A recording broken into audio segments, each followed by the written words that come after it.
بسم الله الرحمن الرحيم والصلاة والسلام على سيدنا وحبيبنا رسول الله وعلى آله وصحابته ومن والاه أما بعد الحمد لله نحمد الله سبحانه وتعالى نستعينه ونستغفره سعادة العلماء والوزراء والسفراء سندي وشيخي العلامة الشيخ عبدالله بن بية أحييكم بتحية الإسلام السلام عليكم ورحمة الله.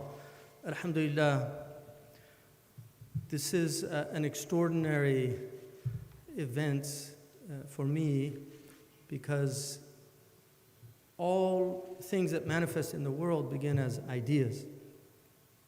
Everything begins in the concept within the human intellect. And Shaykh Abdullah bin Bayyah, who I had the good fortune of meeting in 1984 in Jeddah, and he actually spoke about the problem of pollution. And at the time, I'd never heard a scholar speak within the Muslim community that I was studying with about pollution. So it struck me as very unusual. Again, I met him here in 1987 at the Maliki conference that they had when Shaykh Zayed, Allah yarhamuhu, was alive. And then in 1998, I had the good fortune of beginning to study with him usul al-fiqh, and he came to the United States. At the time, it was very clear to me that he was very concerned about the minority Muslim communities and the importance of having a moderate, intelligent Islam that could work within the context of a community that was alien to the religion in some ways. Over this time, what's really struck me about the methodology of Shaykh is that he embodies what he teaches. And this is the most important quality that a scholar and also a murabbi, a rabbani, somebody who is teaching others, is that they actually embody what they're teaching. In the entire time that I've known him, I've traveled with him many times, I've never heard him speak ill of any group. I've never heard him say an ill word about Jewish people, about Christians, or any of the Muslim groups. He speaks about ideas and he maintains a level of abstraction that enables him to look at things not in the muck and mire down here, but understanding them at where the problems really arise in the conceptual realm, the mafahim. And for that reason, I think he's able to meet the Christians and the Jews with what we call salim al-sadr, that there's no hypocrisy. And unfortunately, many of us can't make that same claim. And I think also from within the other communities also. But the alliance of virtue, this hilf al-fudul, comes out of the matrix of Islam, but it's not alien to other traditions.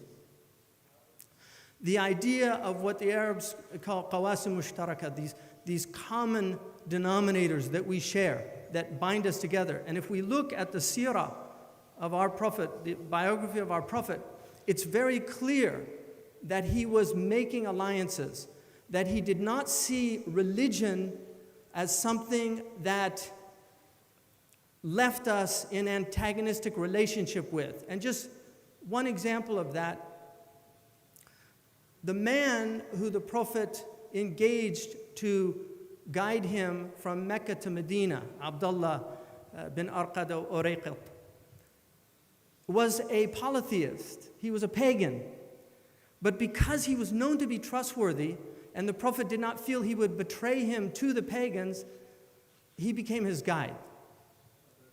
This is an example of a recognition that goodness is not always contained within the context of a religion, that there are good people, there are good secular people, there are good Jewish people, there are good Christian people, there are good Muslim people, and then there's people that are mixed, and then there's people that are what we call shayateen ins, the human satans. We call them sociopaths, I think, in psychology, and psychopaths. But the Prophet ﷺ, when he went to Medina, he wanted to bind this community together, not simply as a faith community, but as a community of citizens, And this is where Shaykh Abdullah began a process with the Marrakesh Declaration, which took several years at coming to this conclusion of the idea of inclusive citizenship, the idea of recognizing that the Prophet's initial engagement with others was to enfranchise them fully within the context of the city. The word in Arabic for the Prophet's city is Medina. The word for civil society is al-mujtama' al-madani. Civil society is what enables people to live together.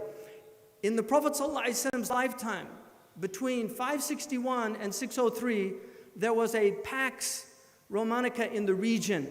The Byzantines had a treaty with the Persians that enabled commerce to flourish. All of that broke down in 603 when a war broke out due to a coup d'etat in the Byzantine community. The Persians invade, and everything broke down. Synagogues and churches were being destroyed. There was religious persecution. The Prophet ﷺ at the time was not yet in the context of his mission. He was a merchant. All of the commerce broke down. Religious freedom and commerce broke down. The seerah can be looked at as an incredible attempt at restoring what had been lost, restoring civil society. He made Medina a sanctuary, a place where people could not fight. In our narrative in Islam, we have a narrative like the Jews and the Christians have a narrative. In our narrative, Adam and Hawa, Adam and Eve are expelled from paradise, which is called Darus Salam, the abode of peace. And this is what human beings want to get back to. In fact, the Quran says, تَحِيَّتُهُمْ يَوْمِ يَلْقَوْنَهُ salam, that the greeting that they have when they return to their Lord, the good people that have done the work in this world, is peace. In the 36th chapter, Salamun qawlan min Rabbir Rahim, peace is a word from a merciful Lord. That this is what we're being called to. When in the narrative in the 7th chapter of the Quran, Surah Al-A'raf, when Allah subhanahu wa ta'ala gives this narrative of the expulsion of Adam and Eve, it says, قَالَ اهْبِطُوا بَعْضُكُمْ لِبَعْضٍ عَدُوٌّ. Go down, and some of you now have animosity with others. In other words, the Darus Salam was lost, and we enter into a abode of strife and conflict because of our fall. But then, a few verses later, Allah subhanahu wa ta'ala says that when the messengers from you come to you, إِمَّا يَأْتِيَنَّكُمْ رُسُلٌ مِّنْكُمْ يَقُصُّونَ عَلَيْكُمْ آيَاتِي فَمِنِ اتَّقَى وَأَصْلَحَ. Those who have piety, those who are dutifully pious towards the Lord, and spread islah, spread peace. لَا خَوْفٌ عَلَيْهِمْ وَلَا هُمْ يَحْزَنُونَ. These people will have no fear of the future and no grief over the past. This is the path of this faith. This was the path of the Prophet ﷺ, who was constantly reconciling. When Yom Bu'ath, which was a day that the Aus and the Khazraj in Medina celebrated, and one of the enemies of Islam that did not want to see Islam spread, sent a poet in to recite the verses that they used to recite, and the Aus and the Khazraj were about to fight. When the Prophet heard this, he immediately went and reminded them of the blessing of peace. They began to cry, and then they embraced one another. If you don't have sages amongst us, war breaks out very easily. If you don't have the people, the muslihun, to come into these environments where there's strife and misunderstanding, then war breaks out, and war is the worst thing that can happen to a society. And you can ask so many of these cultures now and societies that have been ravaged and destroyed by war. And this is why at the foundation of the work of the forum, the work of Shaykh Abdullah bin Bayyah, the work that we are fortunate to be engaged in, it's based on the khutbah of the Prophet ﷺ, which according to some is the very first message that he gave in Medina, which in essence summarizes his teaching. The first thing he said was, Afshu salam, spread peace. Because if you don't have peace and security, you can't worship God and you can't trade with one another. أَفْشُوا السَّلَامَ وَأَطْعِمُوا الطَّعَامَ. You have to take care of the physical needs of people. When you have poor people in hunger, you have to think of them. And so the Forum for Promoting Peace, as part of the Alliance of Virtue that we had in Washington, D.C., was a program that Shaykh Abdullah bin Bayyah initiated, which was feeding 1 million meals to hungry people around the world, embodying this command of our Prophet, أطعموا الطعام. Shaykh Abdullah Ma'tuq al-Ma'tuq, may God reward him, took this upon himself. He's the head of one of the major charitable organizations. This led to a conference in Kuwait that we just finished. We exceeded the billion meals by more than double. 2.2 billion meals were committed to feed hungry people around the world. It was an extraordinary achievement, and Shaykh Abdullah al-Ma'tuq himself literally cried when he saw this. And with NGOs from all over the world committed to fulfilling this promise. And then he said, Silul Arham, part of the Raham is the Raham of our religions. That we're brothers and sisters. We believe, especially the Abrahamic faith, which is not to exclude the other peoples of faith. But the Abrahamic peoples share profound areas. We dovetail in so many things. We believe in one creator God, creator of the heavens and the earth, the knower of all things, seen and unseen, the giver of life, the sustainer of life, the giver of blessings. We believe in the 10 Commandments. We believe in a day of judgment, of recompense. These are powerful areas of unity for us. But we also believe in these virtues of taking care of the orphan, of taking care of the widow, of feeding the hungry. The Catholics have the 7 acts of mercy. We believe visiting the prisoners, people in jail, in prison, the broken. These are powerful things. Consolation. One of the great gifts, to console others that are struggling, because this world is a difficult world. In our religion, Hilf al-Fudul was a hilf in the period of Jahiliyyah. They had 4 famous alliances, but the Hilf al-Fudul, the alliance of the virtuous that the Prophet ﷺ mentioned, he said that I witnessed with my uncles in the house of Abdullah bin Jad'an at-Taymi, an alliance that I wouldn't trade that witnessing for the treasures of the world. And he said, and if I was called to an alliance like that in my Islam, I would answer. In other words, if people outside of my faith called me to an alliance of virtue, I would answer that. So it is from Islam to respond to the call of virtue, whether it comes from Muslims or others. And this is extremely important. That period of Jahiliyyah, in Arabic, Jahiliyyah has 2 meanings. Jahal is ضد العلم, it's the opposite of ignorance, of knowledge, but it's also ضد الحلم. It's the opposite of hilm, of forbearance, of patience, of bearing the others.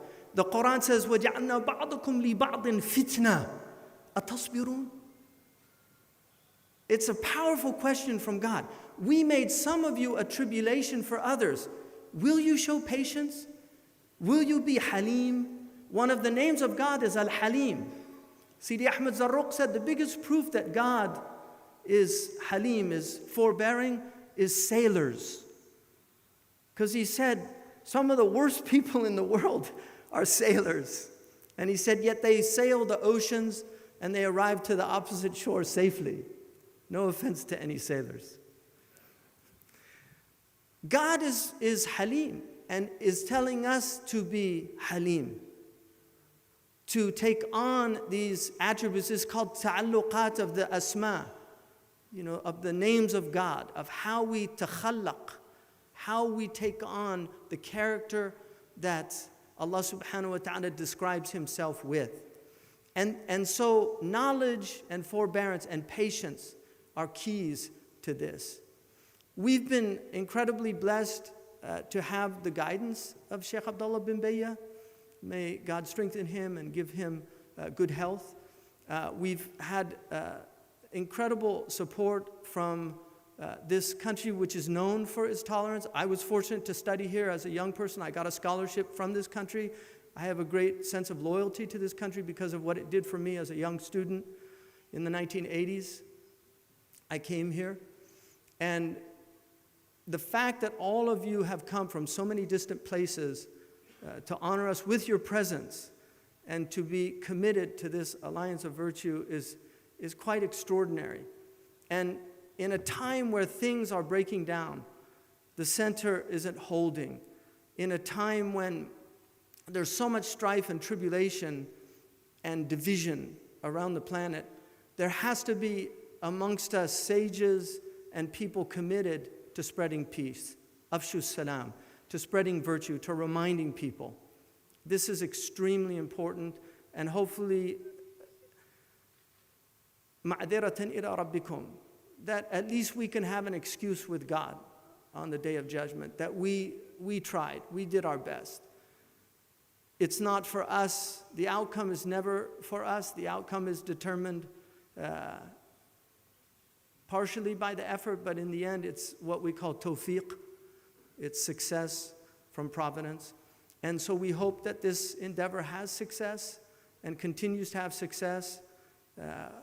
On behalf of the forum and of this extraordinary country, we welcome all of the guests that have come from around the world, taken time out of your busy schedules to come here and to be part of this. This is not a PR campaign. This is not to make us look good.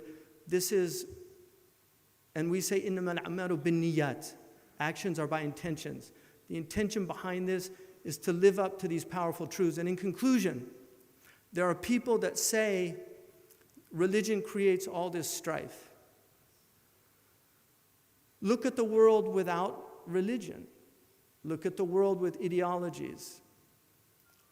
My argument against that is that every religion has an ideal. In the Jewish religion, they have the Zadok. In the Christian religion, they have the saint. In the Muslim religion, we have the wali.